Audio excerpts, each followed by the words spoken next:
Hello everyone, मेरा नाम है इमरान और आप देख रहे हैं आपका अपना यूट्यूब चैनल पोल्ट्री मॉनिटर। तो दोस्तों, जैसा कि आप देख सकते हैं, ये मेरे पीछे एक भी बर्ड स्टैम्प नहीं है। इसमें मैंने 8 मार्च 2022 को 1000 बर्ड्स डाला था। तो ये इसके 20 अप्रैल 2022 को लिफ्टिंग हो चुकी है। तो क्या रेट लिफ्टिंग हुई और कितना मुझे प्रॉफिट हुआ, कितना लॉस हुआ, इसके बारे में मैं पूरी डायरी, जैसा कि आपको मालूम है, पूरी डायरी को मैं मेंटेन करके रखता हूँ। और कितना एक्स्ट्रा खर्च आता है और कितना फीड का खर्च रहता है, कितना चिक्स का खर्च रहता है, ए टू जेड जानकारी मैं जो है डायरी को मेंटेन करके रखता हूँ। तो मैं पूरा आपको आज बताने वाला हूँ कि इस वाली लॉट में मुझे कितना प्रॉफिट हुआ या कितना लॉस हुआ।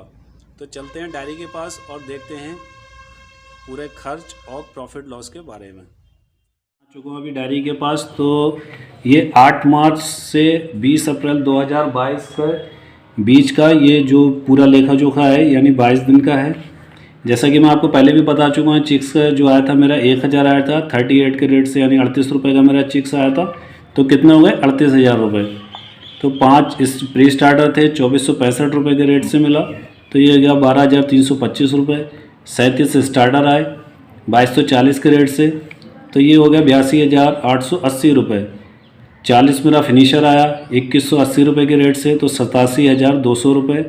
तो टोटल जो बैग्स इन्होंने खाए हैं फ़िलहाल 82 आए, यानी 82 बैग्स खाएँ। तो इनका जब हमने टोटल किया तो 2,20,405। टोटल मेडिसिन का मैंने उधर लिखा है, लेकिन यहाँ पे फ़िलहाल टोटल मेडिसिन का मैंने खर्च लिख दिया 3150 रुपये का आया। और मेरा जो एक्स्ट्रा खर्च हुआ है प्लस लकड़ी का बुरादा प्लस भूसी पन्नी लाइट का बिल एक्सेट्रा वगैरह, तो वो 3,000 रुपये का मेरा जो एक्स्ट्रा खर्च आया। तो जो टोटल खर्च आया है इसमें 2,26,555 रुपये आया है। ठीक है, 42 दिन का ये टोटल खर्च हो गया। अब बात कर लेते हैं इधर चिक्स की। चिक्स 1000 आया। जैसा कि आपको मालूम है कंपनी की तरफ से 2% एक्स्ट्रा मिलता, तो 1020 हो गए। अब नॉर्मल सी मोर्टेलिटी जो होती है 2% तो मर ही जाते, तो 1000 हमारे वर्ड्स बचे थे।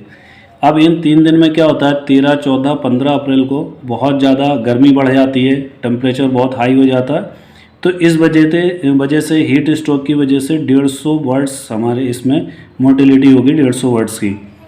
तो 40 13 अप्रैल को मरे, 60 14 अप्रैल को और 50 15 अप्रैल को। 3 दिन के अंदर 150 की मोर्टेलिटी होगी। रीज़न ये था कि नो इलेक्ट्रिसिटी, उस टाइम बिजली नहीं थी सॉरी, और हाई टेम्परेचर की वजह से। अब इलेक्ट्रिसिटी क्यों नहीं थी, इसका भी रीज़न मैं अभी आपको आगे बताऊंगा।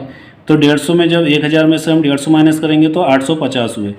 ठीक है, 850।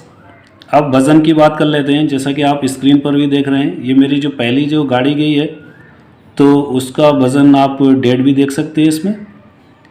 जो इसमें वज़न आया 13 कुंटल 65 किलो, नेट वेट 13 कुंटल 65 किलो, ये पहली गाड़ी है। अब दूसरी गाड़ी देख लेते हैं। दूसरी गाड़ी भी आप देख सकते हैं डेट वाइज, और टाइमिंग भी इसमें पड़ी है। तो ये 6 कुंटल 90 किलो हुआ दूसरी गाड़ी माल। तो जो टोटल इसका वज़न आया दोनों गाड़ी का मिला के 20 कुंटल 55 किलो। ठीक है, अब 850 वर्ड्स को हम जब डिवाइड करेंगे 20 कुंटल 55 किलो का, तो हमारा 2 किलो 417 ग्राम का इसका बॉडी वेट आया है एक बर्ड का। अब रेट की बात कर लेते हैं। अब आप स्क्रीन पर देख सकते हैं, ये हरियाणा आईवी के रेट हैं। हरियाणा आईवी के रेट के ऊपर ही हमारे यहाँ सौदा होता है। तो आप ये देख सकते हैं 97 आया है, +3 हुआ है ये। अब जैसे ही इससे पहले तो मंडी 85 और 90 के समथिंग चल रही थी, इस वजह से इसको 42 दिन रोका भी है। तो जैसे ही प्लस हुई 96 में मैंने इसमें सौदा कर दिया इसका। 96 में जब सौदा हुआ 1-2 रुपये इधर उधर चलता है। 97 हालांकि ये मंडी का रेट आया है। 96 में मेरा सौदा हुआ, वज़न हुआ 20 कुंटल 55 किलो। तो जब हम इससे इंटू करेंगे तो हमारा 1,97,280 रुपये का ये हमारा माल बिका। तो हमारा जो टोटल खर्च आया था इधर देख लेते हैं 2,26,555 रुपये। जब इसमें से हम माइनस करेंगे तो 29,275 रुपये ये हमारा माइनस में गए, यानी कि हमें लॉस हुआ 29,275 रुपये का। अब जान लेते हैं ये लॉस क्यों हुआ, इसका रीज़न क्या रहा। तो जो सबसे पहला बड़ा रीज़न था तो वो यही था चिक्स के रेट का हाई होना प्लस मंडी रेट सही नहीं मिलना। अगर यही चिक्स हमारा सपोज़ ये जो 38 रुपये का चिक्स है, यहाँ पे अगर 15 रुपये का हमारा चिक्स होता तो 15,000 रुपये के चिक्स हमारे होते, और ये मिला हमें कितने का, 38,000 रुपये का। ठीक है, 38,000 में ना मिल के अगर 15,000 का मिलता तो हमें 23,000 बच सकते थे। अब जब 23,000 बचे इसमें अगर बच सकते थे तो 29,000 जो हमारा लॉस हुआ है इधर 29,000 रुपये का, अगर हम 23,000 इसमें चिक्स में बचा लेते तो सिर्फ और सिर्फ 6,000 का लॉस होता है। और जो दूसरा सबसे बड़ी जो रीज़न रहा वो लापरवाही का रहा। तो इसमें जैसा कि मैंने आपको बताया इसमें नो इलेक्ट्रिसिटी क्यों नहीं आती है। 1 अप्रैल से लेके 20 अप्रैल तक हमारे यहाँ पर जो होता है गेहूँ की कटाई चलती है। तो गेहूँ की कटाई में क्या होता है कि इलेक्ट्रिसिटी जो होती है गवर्नमेंट की तरफ से गांव की जो इलेक्ट्रिसिटी होती है वो बैन कर दी जाती है 20 से 25 दिन के लिए। तो 1 से 20 अप्रैल तक इलेक्ट्रिसिटी नहीं देते, क्योंकि गेहूँ की कटाई में क्या होता है कि आग लगने के चांसेस ज़्यादा हो जाते हैं, स्पायरिंग वगैरह हो जाती है। तो किसान की जो 6 महीने की फसल होती है वो बहुत जल्द मतलब राख बन के एकदम हो जाती है। तो कहने का मतलब कि इलेक्ट्रिसिटी नहीं आती वो तो अच्छी बात है, लेकिन फ़िलहाल हमें जो यहाँ पे व्यवस्था करना थी, हमें जनरेटर की व्यवस्था करना थी इस 3 दिन के अंदर। अगर हमारा ये वज़न जो था हमारा 150 जो चिक्स हमारे वर्ड्स मारे गए थे, अगर ये रहते तो हम सिर्फ अगर इसके 2 किलो की एवरेज भी पकड़ के चलते तो हमारा 300 किलोग्राम माल और बढ़ जाता।